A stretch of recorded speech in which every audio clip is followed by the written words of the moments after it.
So, your book, that's why your book fascinates me because I know I'm going to get those, and I'm really looking forward to reading it. So, you were so inspired by all of this that you were looking at and seeing and experiencing that you wrote the book. And now let's just start talking about uh, that.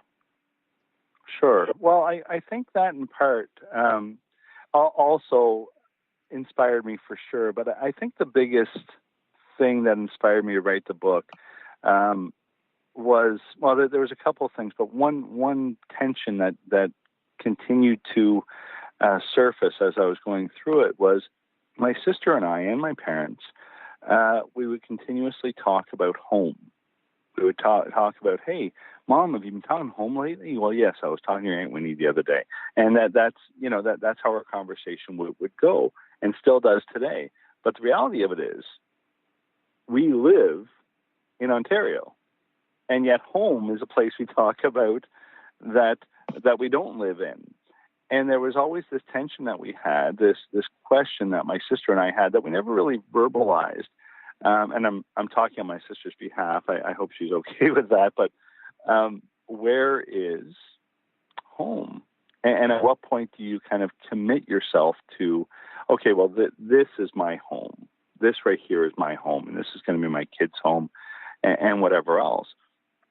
And when I think of those summers going back, especially the early years or earliest years that we went back, looking back now as an adult, looking back now as a dad, I'm picturing my dad in those situations, and now I wonder if when we were going back, did he half have it in his head that, well, maybe we'll only do Toronto for 2 more years, or maybe we'll do Toronto for this Christmas, and maybe we'll try to come back, because there was so much pull, and there was such this emotional gravity to Newfoundland, but there was this economic gravity to Ontario. Right. And we all know which one won for us. And then there just comes a point when, my parents basically left Newfoundland when they were in their mid-20s. Well, now they're 70. And they've spent far more time in their lives in Ontario than they did in Newfoundland. So trying to figure out what our definition of home is a big part of the book. The other thing that inspired me, and I would say the loudest voice, is that my family, probably a lot like your family, Kellen, probably a lot like a lot of Newfoundlanders actually, were great storytellers. My uncles, Oh, yes. my dad, my grandparents, fantastic storytellers. But we're not necessarily that great at writing them down. But we're just, as far as the oral transmission goes from one person to another, we're fantastic at it. And I had actually started this book the morning that my nan Anthony died, and I was in an apartment on Elgin Street in Ottawa, and my girlfriend, who's now my wife, she was away on business, so I got the call about 3:00 in the morning, and it was halfway through December. I can't remember the exact date.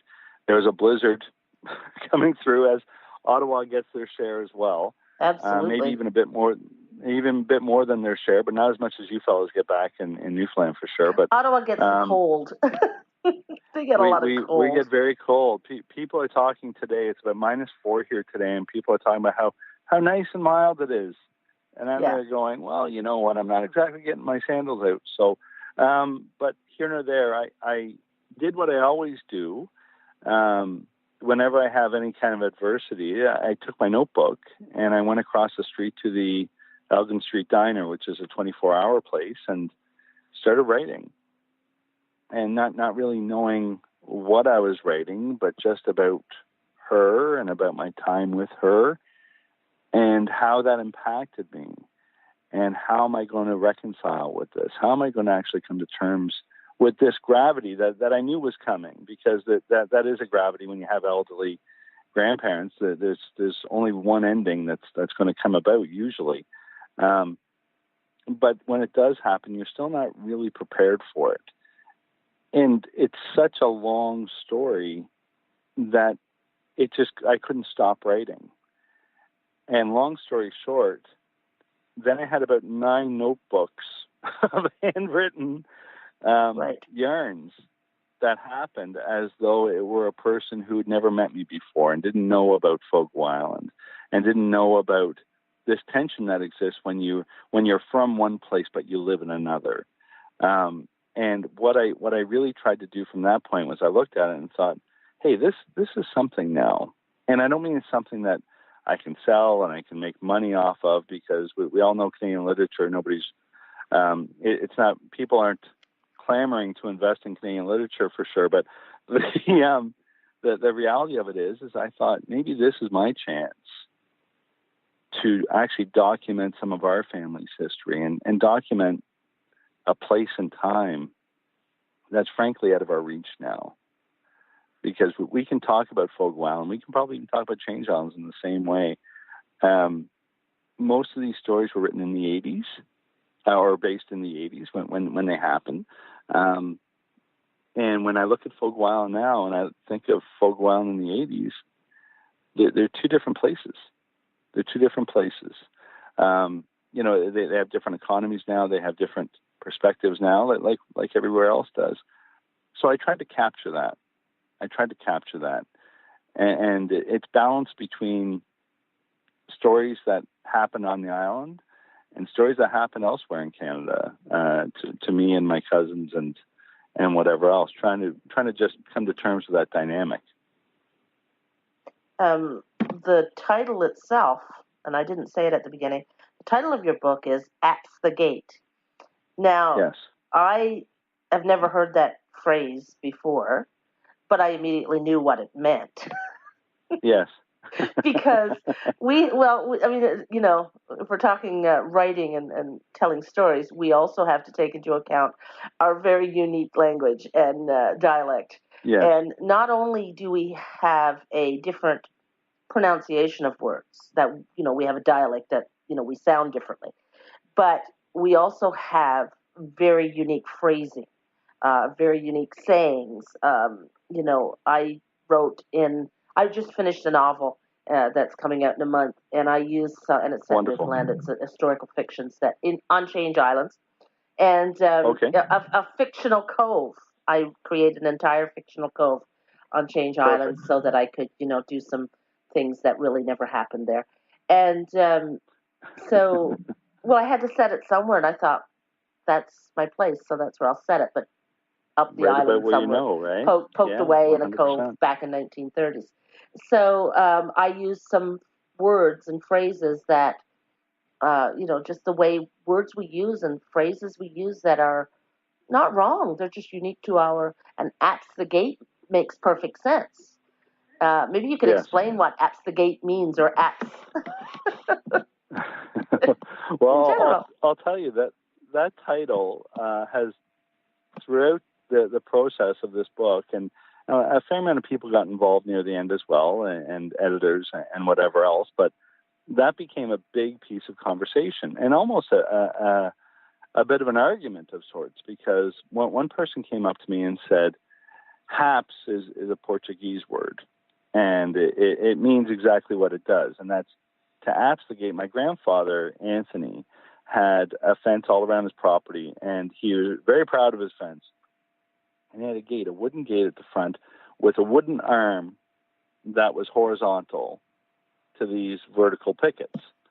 And that wooden arm was basically hinged at one end, so you could lift it on the other end. And when you lifted it up on the other end, there was a wooden, basically, hook.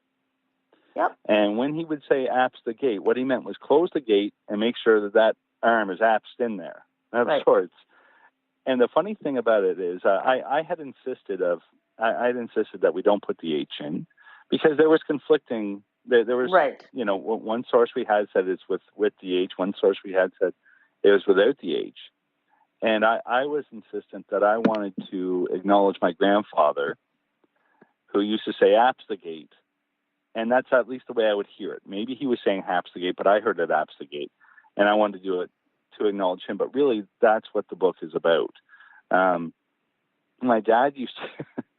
We'd go back home in the summers. My dad and my grandfather had a typical father-son relationship in that no matter what, no matter how many times in a day I was leaving the house, my grandfather, just before I go, he'd say, now don't forget to Apse the Gate now, he'd say, or don't forget to Apse the Gate on your way out. And I would say, yeah, no problem. And you'd be surprised, after a week, if I left his house, 10 times, and that was 70 times by the end of that week that I was reminded to Apse the Gate. So near the end of summer, it would always drive me a bit crazy. But for my dad, by day number 2, it would drive him crazy. And he'd say to my grandfather, he'd say, for the love of God, Dad, listen, that fence and that gate was only ever put there to keep the children in and the horses out. Yeah. Now there's no more children in the garden, and there's no more horses out wandering around in the summer. Yeah. So why don't you take that gate down, and why don't you take the whole fence down for that matter? Knowing full well the more my dad would suggest that to my grandfather, the less likely it would be to happen. And my grandfather wouldn't say, yes, sir, that I am. I'm not going to do that. Whatever, right? They'd have this little conversation. But when I thought about it more, when I got into the whole process that happened to me and falling in love with Fogo Island and just savoring my summers there and being in Scarborough and just thinking about, I'm having a tough time at school, but come June, I'm getting on that plane. I'm going back to Fogo Island. As I got older and I spent my time in that garden, running down that hill and approaching that fence, there just came a point where I was leaving that fence. And I was going to leave Fogo Island. And I might have talked about, and I told everybody down there who asked me what I wanted to do when I got older, the first thing I would say is, well, I think I'd like to live on Fogo Island. But frankly, there's an economic gravity that wasn't going to facilitate that. And my curiosity as well wanted to see more of the world than that too at one point. So the story for me rounded about he could have built a 20-foot fence. It wouldn't have mattered. There was nothing that was going to hold those kids in that garden. Yeah. And once they were gone, they were gone. And they were never, ever going to come back the same. They were all going to come back just a little bit different, maybe just subtly different. But the world was going to look a little bit different after that. I think it's a great title, and it's got a sort of a metaphorical meaning as well as just a nice saying that your grandfather used to say to you all. And when we were growing up, apses were the fasteners on your shirt, but not buttons, the snaps. Yes, so that would be an apse, right? So apse up your shirt, but you'd never say apse up your shirt if you were wearing a button or a zipper. It was the snaps. But funny story is that we do a lot of malapropisms too, where we hear things so we think they apply. And I remember a person who had an infection, and the woman who was very strong Newfoundland accent describing it that he had apses. Yes. Apses on his, That's wonderful. That was instead of abscess, right, which is what it was, they heard apses. So this person had antibiotics because they had apses. And I'm picturing, someone with an infection on I think it was their hand. They had gotten, an infection in a cut or something and had become obsessed. And so they were describing, and I just kept picturing, these snaps and buttons on their hands. So it was the visual from what she was describing. Is just trying not to laugh because it was kind of a serious conversation about this terrible infection this person had, but still thinking, oh, this is funny though. Well, Newfoundland, and I don't mean to say Fogo Island specifically. I want to first kind of caveat that with Fogo Island's where I know. That's where I spent my time, right? I'm sure there's many outport towns who that have the exact same dynamic when it comes to language specifically. But Fogo Island just varied so much. The accent in Seldom was quite different from the accent in Tilting, Well, or even the Tilting, accent yeah. in Ann Harbor, right?